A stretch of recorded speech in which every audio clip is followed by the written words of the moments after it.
Hey there, I'm at the Golden Corral for the Cherilyn Eagar for Senate Town Hall type thing. More to come. Hey, we're here with David Kyle, and he's a campaign coordinator? I'm the Deputy Campaign Director. Deputy Campaign Director for Cherilyn Eagar's campaign. All right, tell us what's so great about Cherilyn Eagar. Well, what's so great about Cherilyn Eagar is she really stands on principles, and her campaign also reflects those same principles that she's running on. She believes her campaign is a reflection of her and what she would like to, and what she will take to Washington. And that is also in the way of she does not include party establishment. She doesn't accept endorsements from party establishment. She does not take money from special interest groups that give to both sides of the aisle, mainly i.e. company like Energy Solutions, which gives to Bob Bennett 1 week $50,000, then the next week turns around and gives to Harry Reid money.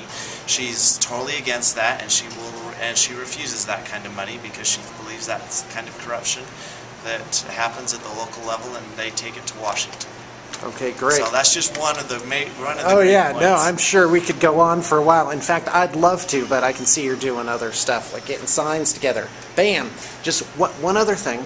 Yeah. What's good about Cherilyn personally, as a person? Personally, she has Let's talk about attributes. She has strong moral convictions, and she has a strong conservative beliefs. And that's one of the main reasons why I'm supporting Cherilyn, is because when I know when Cherilyn gets to Washington, Cherilyn is going to stand on her principles, and she isn't going to drink the Potomac poison. Okay, thank you. Absolutely. So what's your name? John Potter. And are you a delegate of some kind? I am. I am a state delegate, and I'm also for where? Eagle Mountain, precinct Eagle 5. Mountain. Okay. I'm also a founder of the coalition Delegate Utah. Okay. And I agree 100% with what you're saying about having a limited federal government that is fiscally responsible. So how would you answer my 3 questions? What should the budget of the federal government be? It's right now, I think, over $2 trillion. I remember it was in the 300 to 500 billion range for a while. And that, to me, that seemed like a lot.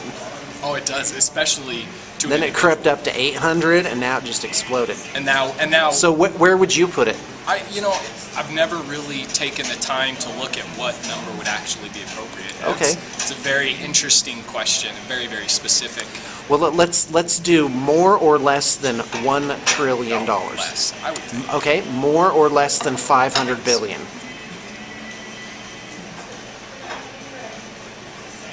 Man, if I had my friend with me, he'd rattle off with that. Would he rattle off the numbers? Well, you'll have to give me an estimate.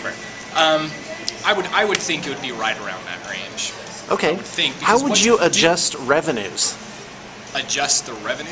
Getting rid of entitlements is a good way to. Well, that's an expense. I'm talking about taxation. I'm for a flat tax, personally. That's my. Now, is that the same as a national sales tax?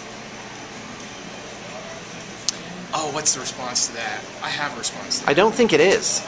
I think a same. flat tax is just a different kind of income tax.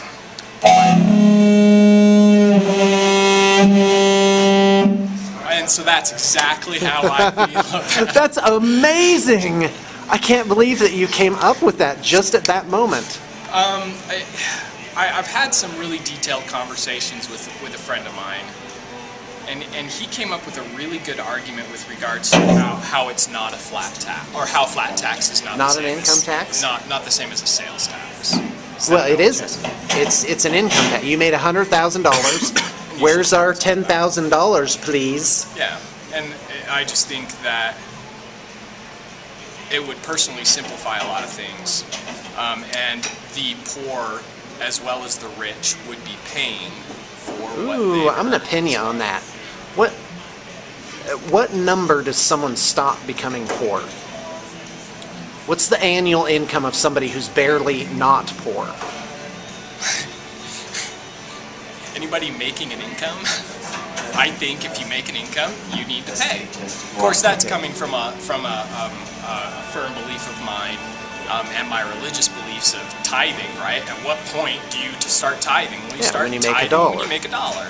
And so it's my personal belief and opinion that you earn income, you support your government and the taxes that they pull on. So I don't think you are ever too poor to pay your due. If that makes sense. Sure.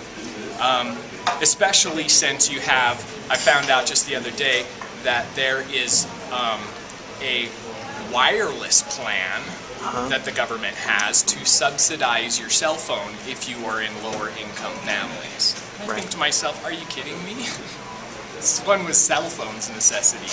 So I don't. If you're too poor to subsidize for that, you need a cell phone. You should be able to pay your taxes. So you believe the revenue from the income tax should just be collected in a different sort of way? Yeah. I don't know if I can fully answer that. Okay. Well, Sorry. that's what a flat tax is. Okay. So, I mean, if you don't replace it, then you have to cut. So let's take that strategy too. Where would you start cutting? Entitlements, I think, should be cut drastically. Okay. What about Department of Homeland Security? I think the federal government's job is to protect the United. One of their primary jobs is to protect the American people. So I don't know personally how much you'd be able to cut or what you'd be able to cut, but I'm sure, as with every government project, there could be cuts made somewhere. Well, the Department of Homeland Security, like the TSA, for example, is a relatively new invention. You could probably... What about military spending? Would you adjust the budget of the military? Oh, I think military that's spending gone up about double in the last 10 years. I think we spend... Do you think the military was inadequate 10 years ago? I think it's changed, but I don't think that they cut the things... just instead of expanding, they could have adjusted, right? Where they could have eliminated unnecessary programs. What those programs specifically are, I wouldn't know.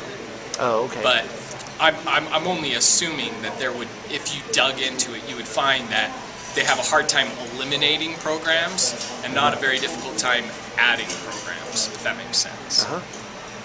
So I would think, if any, I mean, just with any sort of government program, instead of whining and complaining that we don't have enough money, it's coming up with what can be cut so that you can expand to where. Well, if you cut the military's budget, then that's a political liability, basically. You're touted as soft on terror, or you're going to cut and run. But just as much as you don't have to expand the budget, as much as you can eliminate unnecessary portions of the budget. Can you name one unnecessary portion of a non-entitlement area of the budget?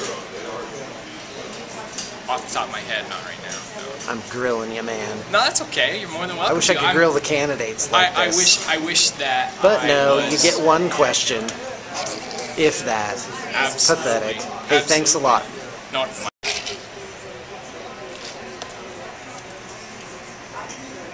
if we stop. Hey, I'm here with Hugh again. Yep. Of course, he's gonna get me when I'm trying to eat, Yeah, please put something. Can you put that whole micro burger in your mouth at one time? No, seriously, I think that'd be awesome. Do it. Do it for the crowd. That's as far as he's gonna. He knows he's on record. That's right. I've already seen your post. Okay. Hey, no, I already got a handshake. Oh, you did? Thanks for greeting us. Hi, I'm Cherilyn Eagar. I'm running for U.S. Senate in this great state of Utah. And I'm here to meet all these wonderful delegates today and say hello. And tell me your name. Hugh Black. Hugh. All right. Huzzah. It's historic. Sean Gately.